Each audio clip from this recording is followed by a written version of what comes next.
ನಿಮ್ಮ ಹಳೆ ಒಡವೆನ ಅಧಿಕ ಬೆಲೆಗೆ ಮಾರಬೇಕೆ? ಅಟಿಕಾಗೆ ಕಾಲ್ ಮಾಡಿ 8880 Attica gold company. Bidadi township ಯೋಜನೆ ವಿರೋಧಿಸಿ ಜೆಡಿಎಸ್ ನಾಯಕರ ಅತಿದೊಡ್ಡ ಹೋರಾಟ ಪ್ರತಿಭಟನೆ ರೈತರ ಪರವಾಗಿ ನಿಂತ್ಕೊಂಡು ಇಷ್ಟು ದಿನಗಳ ಕಾಲ ಆಗಾಯಿತು. ಬಟ್ ಈಗ ಮುಂದುವರೆದು ಪಾದಯಾತ್ರೆ ಮಾಡ್ತೀವಿ ಅಂತ ಜೆಡಿಎಸ್ ನಾಯಕರು ನಿರ್ಧಾರ ಮಾಡಿದ್ದಾರೆ. ನಾಳೆ ಪಾದಯಾತ್ರೆ ಆಗುತ್ತೆ. ಆದ್ರೆ ಈ ಪಾದಯಾತ್ರೆ ಒಗ್ಗಟ್ಟಾಗಿರುತ್ತಾ ಮೈತ್ರಿಯ ಮಧ್ಯೆ ಅನ್ನೋದೇ ಪ್ರಶ್ನೆ. ಬಿಡದಿ ಟೌನ್ಶಿಪ್ ವಿರೋಧಿಸಿ ಅತಿದೊಡ್ಡ ಪಾದಯಾತ್ರೆ ಇವತ್ತು ಕೇಂದ್ರ ಸಚಿವ ಎಚ್.ಡಿ. ಕುಮಾರಸ್ವಾಮಿ ಮತ್ತು ಬಿಜೆಪಿ ನಾಯಕರ ಸಭೆ ಕೂಡ ಇದೆ.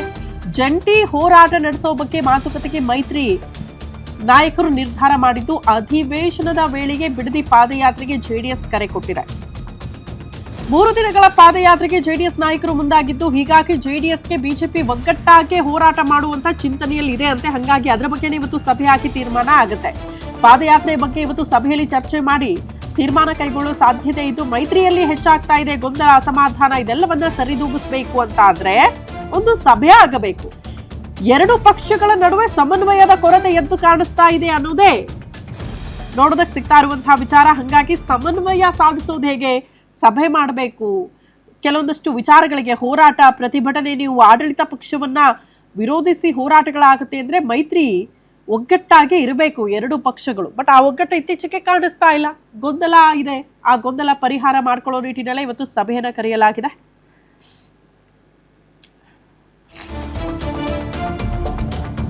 ಮತ್ತೊಂದು ಅಪ್ಡೇಟ್ ಇದೆ. ಬಿಡದಿ ಟೌನ್ಶಿಪ್ ಜಟಾಪಟಿ ಜೆಡಿಎಸ್ ಪಾದಯಾತ್ರೆಗೆ ಕೌಂಟರ್ ಅಂತೆ.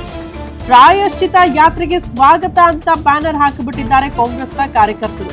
ಬಿಡದಿ ಟೌನ್ಶಿಪ್ ವಿರೋಧಿಸಿ ಜೆಡಿಎಸ್ ಪಾದಯಾತ್ರೆ ಹಿನ್ನೆಲೆ ಪಾದಯಾತ್ರೆಗೆ ಕೌಂಟರ್ ಕೊಡೋದಕ್ಕೆ ಕಾಂಗ್ರೆಸ್ ನಾಯಕರೇ ಮುಷ್ಟಿ ಸೂಚನೆ ಕೊಟ್ಟಿದ್ದಾರೆ. ಒಂದಷ್ಟು ಬ್ಯಾನರ್ಗಳು ರಾರಾಜಿಸ್ತಾ ಇವೆ. ಬಿಡದಿಯ ಬೈರಮಂಗಲ ಕ್ರಾಸ್ನಲ್ಲೇ ಬೃಹತ್ ಬ್ಯಾನರ್ ಅಳವಡಿಸಲಾಗಿದೆ.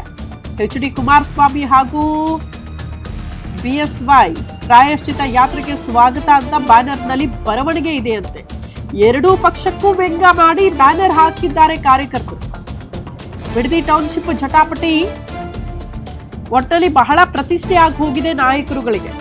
ಒಂದ್ ಕಡೆ ಮುಖ್ಯಮಂತ್ರಿ ಡಿ.ಕೆ. ಶಿವಕುಮಾರ್ ಅವರು ಕೂಡ ಬಹಳ ಪ್ರತಿಷ್ಠೆ ಆಗಿ ತೆಗೆದುಕೊಂಡಿದ್ದಾರೆ. ಮತ್ತೊಂದು ಕಡೆ ಸಚಿವ ಎಚ್.ಸಿ. ಬಾಲಕೃಷ್ಣ ಅವರು ಕೂಡ ಬಹಳ ಪ್ರತಿಷ್ಠೆ ಆಗಿ ತೆಗೆದುಕೊಂಡಿದ್ದಾರೆ. ಇದರ ಮಧ್ಯದಲ್ಲೇ ಕುಮಾರಸ್ವಾಮಿಯವರ ಹೋರಾಟ ಪ್ರತಿಭಟನೆ ಪಾದಯಾತ್ರೆ.